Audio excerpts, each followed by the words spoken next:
Eh, ada beberapa solusi yang nanti ditawarkan juga. Kita akan nawarkan juga ke Pak Iwan Syahril, tapi Pak Iwan Syahril kan hanya pengguna ya. Jadi nanti ke Kemenpan RB, ke BKN dan Kemendag, bisa kita sendirian. Bermanfaat sehingga kalau bisa sih jangan formal-formal nunggu begini. Mungkin Pak Kadis kalau suatu waktu mereka dikumpulkan atau apa, saya kira lebih bagus untuk supaya kita sampai selesai, K2 paling tidak sampai selesai.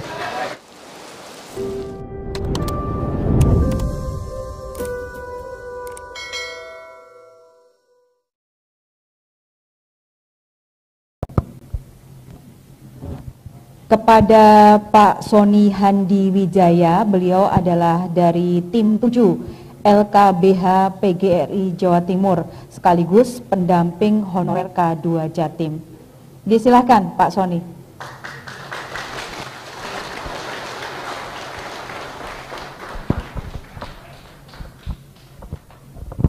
Mohon izin saya duduk, modelnya RDP gitu Pak. Terima kasih. Assalamualaikum warahmatullahi wabarakatuh. Yang terhormat Dr. Haji Abdul Fikri Fakih MM, yang sudah familiar di kalangan honorer dipanggil Bapak Fikri, Bapak Honorer. Terima kasih telah hadir di Kabupaten Kediri. Yang kami hormati Bapak Wasis dan Ibu Reni dari anggota DPRD Komisi D Pendidikan Kabupaten Kediri. Yang kami hormati Bapak Sujud Winarko, Kepala Dinas Pendidikan Kabupaten Kediri. Yang kami hormati juga Kepala BKD, BPKAD, dan pejabat pemerintahan di Kabupaten Kediri yang hadir dan mewakili pada kegiatan hari ini.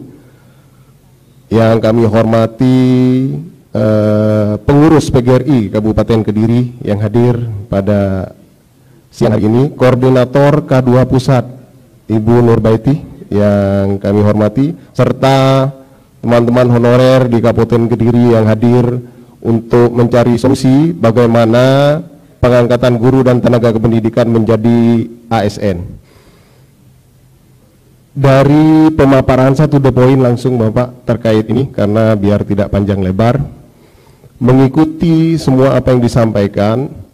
Mohon maaf saya jelaskan bahwa saya di sini mewakili teman-teman honorer K2 Kabupaten Kediri, karena saya sudah 4 kali ke sini, ke Kediri maksudnya, sudah melihat data-data dan bagaimana kita sudah sharing terkait ini. Jadi banyak hal yang akan saya sampaikan, dan saya sampaikan kepada Bapak Fikri, terutama nanti di pusat dan di daerah. Nanti saya akan sedikit memberi ulasan terkait keadaan real di Kabupaten Kediri. Yang pertama untuk Bapak Fikri, kami mengapresiasi bahwa Komisi 10 membuat panja pengangkatan guru dan tenaga kependidikan honorer menjadi ASN. Ini langkah yang perlu dan patut diapresiasi. Tepuk tangan dulu, karena insya Allah ini akan menghasilkan solusi-solusi yang terbaik untuk honorer. Ya, mohon maaf, jangan sama seperti Komisi 2 nanti terkait revisi yang terus sekarang masih belum selesai gitu Pak. Jadi ini ibaratnya jalan tol, bagaimana nanti panja pengangkatan tenaga guru dan tenaga kependidikan ini betul-betul nanti bisa kita terapkan dan kita buktikan hasilnya nanti. Yang pertama, ini solusi, mohon maaf bukan ingin menggurui, solusi yang kami tawarkan kepada Bapak Fikri mungkin nanti bisa di-sharingkan, juga dikomunikasikan. Yang pertama, bahwa apa yang disampaikan Bapak terkait PTT pertanian bahwa bisa kepres begitu, itu sudah ada aturannya, tapi memang terkendala umur begitu. Jadi kepres sebenarnya tidak melanggar aturan perundang-undangan. Karena begini, Undang-Undang 5 nomor 2014 tentang ASN itu ada turunannya PP 11 tahun 2017 tentang manajemen PNS. Di pasal 23 ayat 2 dan 3 itu menyatakan bisa jabatan bisa menjadi PNS tidak harus 35. Jadi kalau aturan umumnya itu 35 mentok sudah. Nah ini boleh pengecualian dengan kepres 35 sampai 40. Lah ini cuma dikeluarkan 2 kali dan tidak menyentuh tentang guru dan tenaga kependidikan. Yang pertama Kepres 25 tahun 2018. Ini tentang dokter gigi dan perawat. Ada Kepres 17 tahun 2019. Itu ada 6 jabatan, cuma 1 memang ada menyentuh dosen, cuma yang disentuh. Nah, mengapa sulit ini? Mungkin bisa diusulkan Bapak. Ada umur 35 sampai 40 itu ya teman-teman honorer. Mungkin khususnya K2 itu masih ada di sini. Nah ini kalau dulu itu dikeluarkan, menyambut sama seperti itu, ya mungkin banyak yang bisa diselamatkan. Nah ini mungkin saya katakan itu jalan pintas. Jangan molor-molor membuat ini. Jadi desak Presiden membuat Kepres. Bagaimana ada jabatan guru, tenaga administrasi, penjaga sekolah dan TU itu bisa, meskipun ini ada yang mengatakan ini fatal. Fatal karena apa? Ini ada yang sudah umurnya begini, tapi paling tidak itu ada niat pemerintah. Ini kok peluang kecil seperti ini tidak dilakukan oleh pemerintah. Nah, seumpama ini dilakukan, ini bisa mengurangi. Itu yang pertama, terkait Kepres. Yang kedua, ada Undang-Undang ASN bisa memberi rekomendasi. Ternyata ada yang diangkat menggunakan diangkat tanpa tes. PP 41 tahun 2020 tentang pengangkatan pegawai KPK menjadi ASN. Saya baca di ketentuan umum itu, dan juga saya sudah berkoordinasi. Di ketentuan umum disebutkan tidak ada tes di sana, tidak ada. Syaratnya pertama, bahasa dalam ketentuan umum bahwa pengalihan, begitu Bapak. Jadi pegawai KPK itu dialihkan menjadi pegawai ASN. Di 35 itu jadi PNS, 35 ke atas jadi P3K. Syaratnya 2, mohon maaf, menjadi pegawai tetap dan pegawai tidak tetap.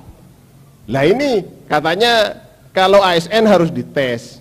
Nah, ini ada ini kok solusi yang bisa ditawarkan.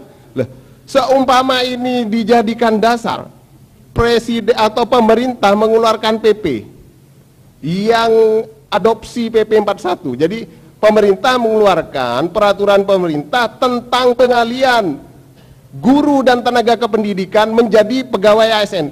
Cukup datanya 1, database K2. Selesai itu sudah. Jadi mohon, karena ini ada pintu masuk panja, ini mohon didiskusikan, biar ini jadi jalan tol, tidak nanti berjilid-jilid, keluar DIM, keluar pembahasan tingkat 1, 2, sampai meninggal betul Bapak. Ini mohon maaf Bapak, karena ini suara dari teman-teman. Saya tidak marah, ini menyuarakan aspirasi, kan seperti itu. Jadi tergantung niat kita, maksudnya pemerintah, kalau ini ada pintu, kenapa tidak dilakukan ini?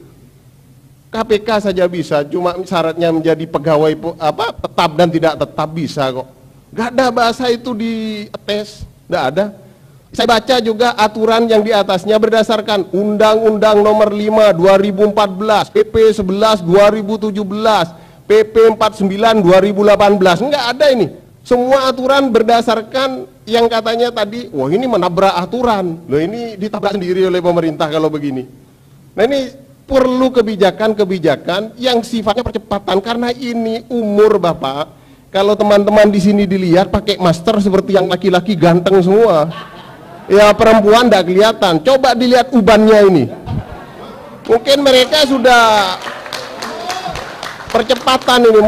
Jadi ini ada solusi alternatif yang cepat untuk penyelesaian guru dan tenaga pendidikan. Itu yang kedua.